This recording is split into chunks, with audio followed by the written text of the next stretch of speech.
Geldik İskenderun'dayız. Cemevi'ne geldik. Burada halkın ciddi anlamda bir dayanışmasını görüyoruz. Buradaki sistemi anlamak istiyoruz yani. Aslında bir sistem kurmaya çalışıyoruz. Çok zor tabii. Kaotik bir ortam. İnsanlar depremzede enkazdan çıkıp yakınlarını çoğu kaybetmiş. Herkes çok travmatik. Biz depremin gecesinin sabahın akşam 6 gibi buradaydık ardından. Gönüllü ekiple geldik İzmir'den. Karışık grup, aramızda subay var, hemşire var. Herkes burada dağıldı. Bir şeylere koşmaya çalıştı. İlk 3 gün çok kaotikti. Bir enkaza girdik. Bir gelen yardımları topladık. Yavaş yavaş sistem kurmaya başladık. Aramızda bazı arkadaşlar enkaza gidip çalışıyorlar. Hemşire gönüllü arkadaşlarımız hastanede başladılar. Orada hemşirelik yapıyorlar. Doğrudan göreve başladılar. Gelen kıyafetler çok büyük problem. İkinci el getirilen kıyafetlerin hiçbirini ayıramadık. Çünkü gönüllü ekip yeterince yeterli değildi bunun için. Kıyafetler çok dağınık geldi. Biz de mecburen yani çok üzülerek bunları bu şekilde koymak ve en son çareyi burada bulduk. Bu tarafta battaniyeleri dağıtıyoruz. Bu tarafta hijyenik pedler, işte bebek bezleri vesaire dağıtılmaya başlandı. Ayrılıyor 1, 2, 3, 4, 5, 6, 7 numara olarak ihtiyaca göre. İçeride kuru erzak yardımımız var. Gelin size onu göstereyim. Her sabah temizlik yapıyoruz, akşam temizlik yapıyoruz. Eksikleri gideriyoruz, transferler, yani aklınıza gelebilecek her şeyi organize etmeye çalışıyoruz burada gönüllü ekiplerle, oluşumlarla. İçeride kuru erzak dağıtımları saat 1'de başlayacak. Paketler oluşturmaya çalışıyoruz, gelenleri ayırmaya çalışıyoruz. Akşamları burada yatan insanlar var. Aynı zamanda kapıları her zaman açık. Sular. Burada saat 1'de kolilerle birlikte paketlediğimiz ihtiyaca göre gıdalar dağıtılıyor. Önemli problemlerden bir tanesi çocuklar. Çocuklar çok travmatikler, üzgünler, etkinlik alanları yok. O yüzden bugün arkadaşlarla şeyi organize etmeye çalışıyoruz. Hatta elimizde biraz boya var, onu bulduk aralarından. Biraz daha A4 kağıdı bulduk. Gelin size onu göstereyim. İçeride revir kurduk. Gönüllerimiz burada dinlenmek için odaları ayırdık. Orada kalıyorlar. Çoğu insan bize evini açtı. Tepede evleri yıkılmayan insanlarla dinleniyoruz. Herkes birbirine yardımcı olmaya çalışıyor. Yani iyilik de, kötülük de, umut da, sevinç de, nefret de burada. Hepsi aynı yerde. Biz biraz daha umudu yeşertmeye çalışıyoruz burada. Çocuklar için bir alan kurduk. Yukarıda da çadırlar var. Şeyler var. Oraya gidip onları çağırdım. Belki burada biraz bir saat en azından bir etkinlik yapabilsinler diye. Burada çocuklar için ufak bir alan kurduk. Şurada sıcak çay, kahve ve gün içinde yemek dağıtımları oluyor. Yani burası bir kolektif bir merkez haline geldi. Her yerden insanların olduğu, gelen yardımlar buralardan dağıtılıyor. Arkalarda depolar var. Sürekli ayrıştırıyoruz, eşya taşıyoruz. Her an her yerdeyiz. Burada gördüğünüz her gönüllü Ankara'dan, İzmir'den, çoğu bölgelerden gelip ne yapabileceklerse onu yapıyorlar.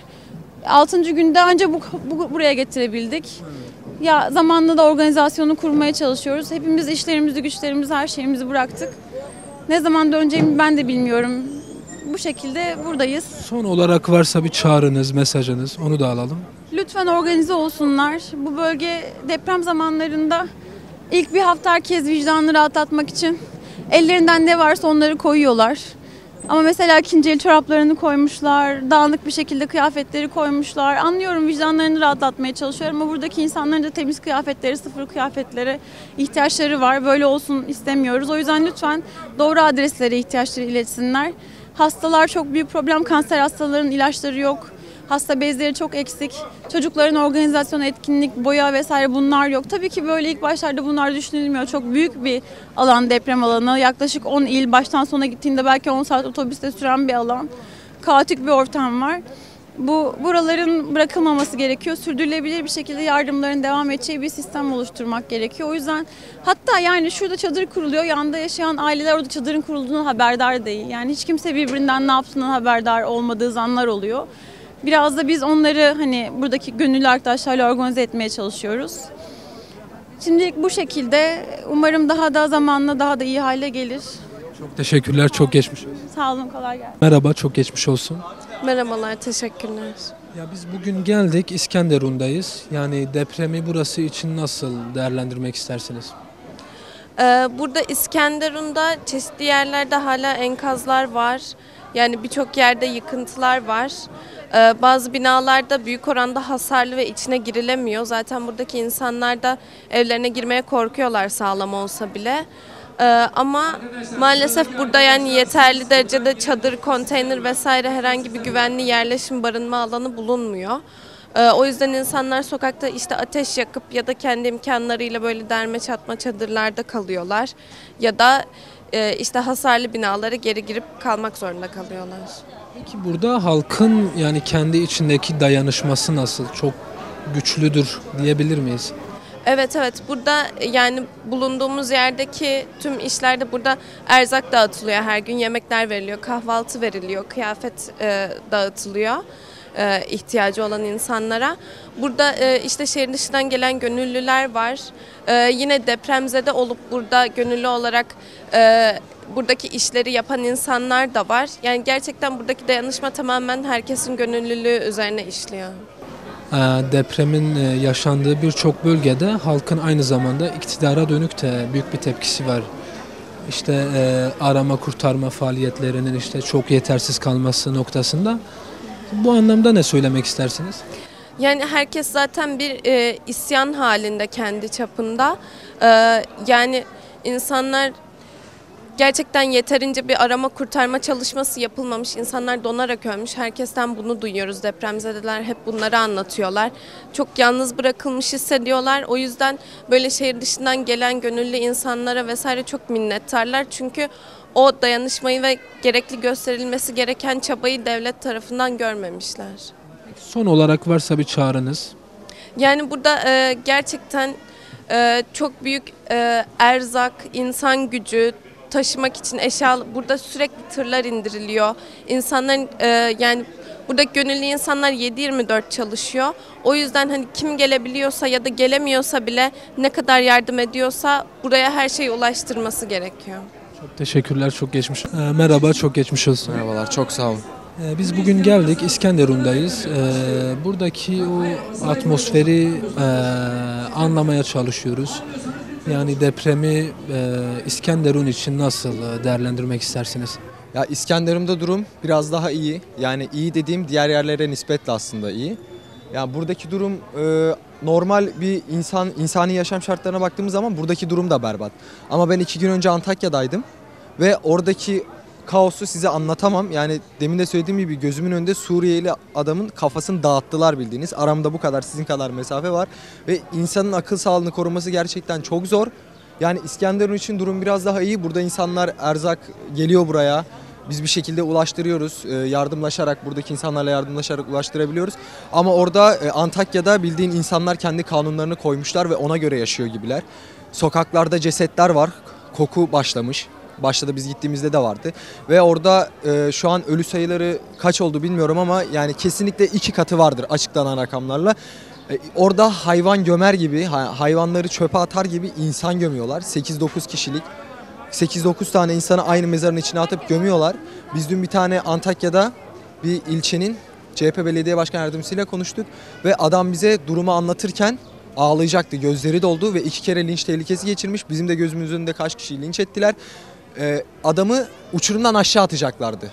Nehire atacaklardı yani. Zor kurtardılar. Askerler falan geldi. Onlar da muhtemelen kurtaramamıştır. Ölmüştür o adam.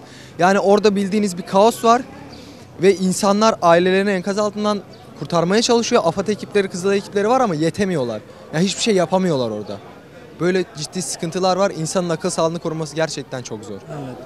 Evet. Şimdi genel anlamda yani halkın aslında Kürdistan'da, Türkiye'de, bütün dünyada bu depreme karşı ciddi anlamda bir duyarlılık söz konusu.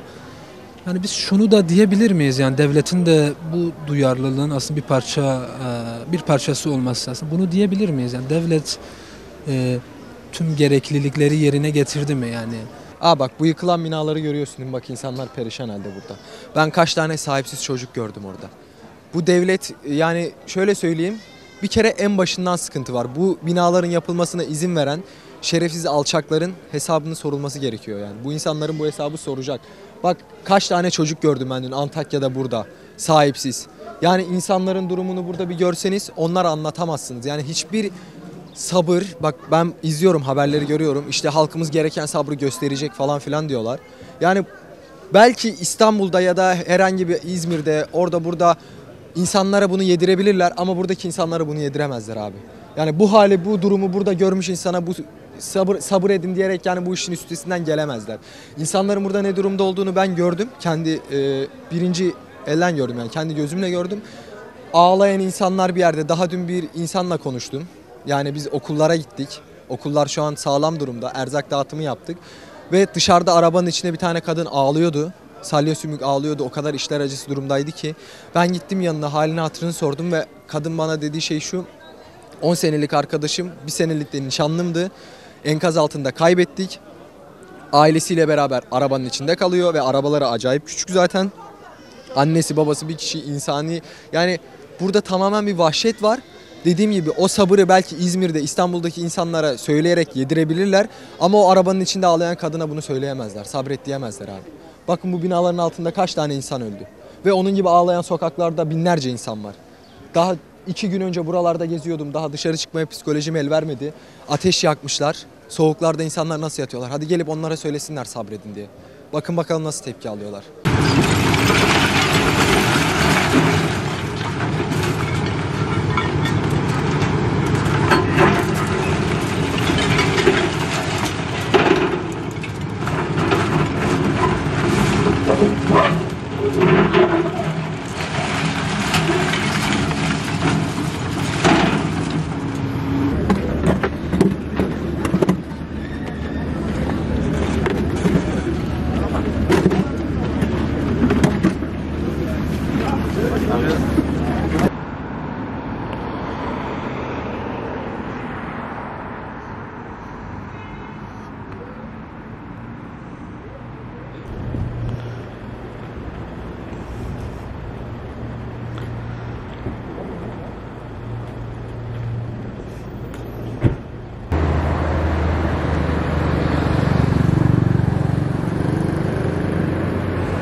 Cüce, deve, cüce, cüce, cüce.